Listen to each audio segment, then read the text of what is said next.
తిరుమల నెయ్యి స్కామ్లో ఇప్పుడు మూడో గొంతు బలంగా వినిపిస్తోంది. ఈ పాపానికి కేవలం జగన్ మాత్రమే కాదు, చంద్రబాబు నాయుడు కూడా బాధ్యుడేనంటూ భారత చైతన్య యువజన పార్టీ సంచలన ఆరోపణలు చేసింది. కల్తీ నెయ్యిపై రాజకీయ లబ్ధి కోసమే చంద్రబాబు ఆరాటపడుతున్నారని, అసలు సూత్రధారులను వదిలేసి నాటి ఈవో ధర్మారెడ్డిని ఎందుకు కాపాడుతున్నారని ఆ పార్టీ అధినేత బోడే రామచంద్ర యాదవ్ సూటిగా ప్రశ్నించారు.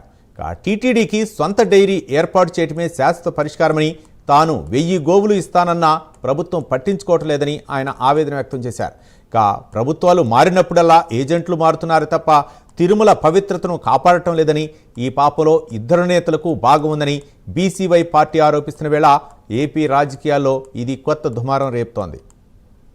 గురించి మాట్లాడాల్సి వస్తే కలియుగ దైవం వెంకటేశ్వర స్వామి యొక్క వైభవం కావచ్చు, స్వామివారికి జరిగే సేవల గురించి, ఉత్సవాల గురించి, బ్రహ్మోత్సవాల గురించి, ప్రతినిత్యం స్వామివారిని దర్శించుకోవడానికి వచ్చే లక్షలాది మంది భక్తులు, వారు సమర్పించే కానుకలు, ఇలాంటి అంశాల గురించి మాట్లాడే పరిస్థితి నుండి ఈరోజు తిరుమల అంటే అవినీతి గురించి, అపచారాల గురించి, రాజకీయాల గురించి, దోపిడీ గురించి, అనేక రకాలైన వివాదాస్పదమైన అంశాల గురించి మాట్లాడాల్సి రావడం అనేది నిజంగా చాలా దురదృష్టకరమైన అంశము.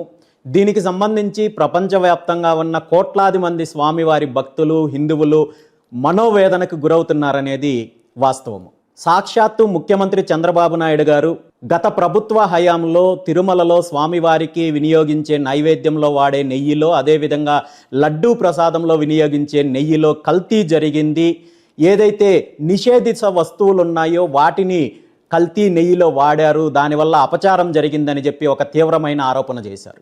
ఈ ఆరోపణ చేసిన తర్వాత ప్రభుత్వానికి కానీ, ముఖ్యమంత్రి చంద్రబాబు నాయుడు గారికి కానీ, ఎవరైతే ఈ తప్పు చేశారో, ఈ తప్పిదానికి పాల్పడ్డారో వాళ్ళ మీద చర్యలు తీసుకోవాలి, భవిష్యత్తులో ఇలాంటి తప్పులు మళ్ళీ జరగకుండా చూడాలి అనే చిత్తశుద్ధి కంటే కూడా గత 2 సంవత్సరాల నుండి ఈ అంశాన్ని పూర్తి స్థాయిలో రాజకీయపరమైన అంశంగా వాడుకోవాలి, ఒకరి మీద ఒకరు ఆరోపణలు చేసుకోవాలనే పద్ధతిలో వెళ్తుండడం అనేది నిజంగా చాలా దురదృష్టకరమైన అంశం.